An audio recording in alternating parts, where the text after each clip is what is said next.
খাদিজা নূপুর আসছেন বাগেরহাট থেকে।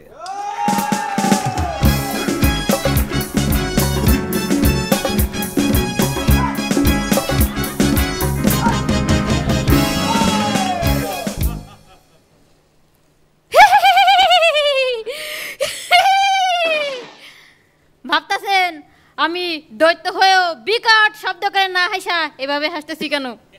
এই চিকনা চাকনা দৈত্য পেতনির মতো হাসি দেবে নাকি মাজারের মতো হাসি দেবে? আমি হলাম দৈত্য। ভাবতেছেন এত চিকন কেন? ছোটবেলায় বাবা মার কাছে ছিলাম না তো, তাই পুষ্টির অভাবে এই অবস্থা। সেদিন এই মিরু আয়সা আমারে কইল, আপনি এই সেরাকের ভিতর ঢুকলেন কেমনে? আমি কইলাম অনেক দিন আগের কথা, আমি তখন বাচ্চা ছিলাম, লুকোচুরি খেলতে গিয়ে এই সেরাকের ভিতর ঢুকছি, আর বাইরে যেতে পারি নাই। ভাবতেছেন আমি এখন এত বড়, এই সেরাকের ভিতর ছিলাম কেমনে? শুধু কি আমি বড় হয়েছি, সেরাক বড় হয় নাই? সেদিন এই সাজু আমার চেরাক ঘষা দিতেই আমি বেরিয়ে আসলাম, বল তুই কি বর চাস? তখন সাজু বলল, হে জিন আমাকে শোনা দাও শোনা।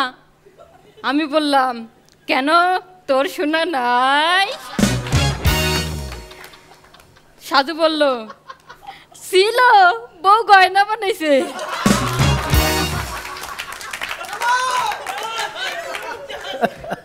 এই খালিদ সেদিন সন্ধ্যাবেলা নদীর পাড়ের রাস্তা দিয়ে যাচ্ছে, আমার এই সেরাকটা পেয়েই ঘষা মারলো। আমি বেরিয়ে আসলাম, বল তুই কি বর চাস? খালিদ বলল, আমি বর চাই না, আমি বউ চাই, বউ। তারপর আরো একদিন এই মিরু এসে আমার সেরাক ঘষা দিতে আমি বেরিয়ে আসলাম, বল তুই কি বর চাস? হে জিন আমাকে এমন একটা বর দাও যাতে আমি বিভিন্ন সুন্দরী মেয়ের সংস্পর্শে আসতে পারি। তারপর আমি ওরে পার্লারের লিপস্টিক বানিয়ে দিলাম। একদিন এই নিপুণের স্বামী নিপুণে আদর করে বলতেছে, শোনো না, আমরা যদি এমন একটা চেরাক পাইতাম যে ঘষা দিতেই তোমার মতন একজন সুন্দরী মেয়ে বেরিয়ে এসে আসতো, আর সেই মেয়ে আমাদের বাচ্চাদের স্কুলে নিয়ে যেত, আমাদের রান্না করে দিত, বিছানার বালিশ ঠিক করে দিত, বলো তো কেমন হতো? এই শুনে নিপুণ বলল, এক কথা কাও, তুমি আর একটা বিয়ে করতে চাও? এই নুভা আর লাকি এসে সেদিন আমার চেরাকে ঘষা দিল, আমি বেরিয়ে আসলাম, বল তোরা কি চাস? আমরা হাসা সিজন 4 এর পার্টিসিপেট, আমাদের নতুন নতুন জোকস দাও, জোকস দাও। আমি বললাম, এই নে। ওমা এ কি, এ কি, এ তো সব পুরানো জোকস। হ্যাঁ এমন ভাব করতেছিস যেন তোর ডিরেক্টর নতুন। এই তারেক সেদিন আমার চেরাক ঘষা দিতেই আমি বেরিয়ে আসলাম, বল তুই কি চাস? হে জিন আমি এই খৈনি খাওয়া কিছুতেই ছাড়তে পারতেছি না, যা আজকের পর থেকে তুই আর খৈনি খাবি না। পরের দিন আবার চেরাকে ঘষা দিল, বল কি চাস? কিছু না। আমি আবার চেরাকের ভিতর ঢুকে গেলাম, কিছুক্ষণ পর আবার চেরাকে ঘষা মারলো। আমি বেরিয়ে এসে বললাম, কি চাস? কিছুই না। আমি আবার চেরাকে ঢুকে গেলাম, কিছুক্ষণ পর আবার চেরাকে ঘষা দিল। আমি আবার বেরিয়ে এসে বললাম, কি চাস? কিছুই না। কিছু ধরন চাস না তো বারবার চেরাকে ঘষা মারিস কেন?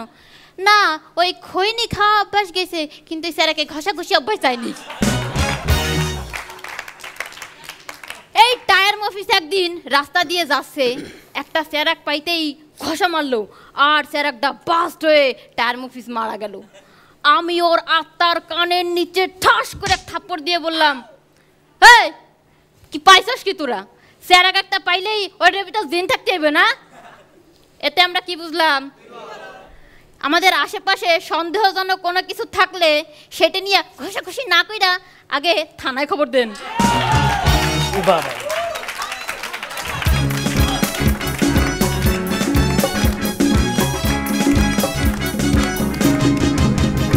তবে তোমাকে বলে রাখি, আমার বউ ভীষণ সোনা বিদ্বেষী, মানে স্বর্ণ বিদ্বেষী।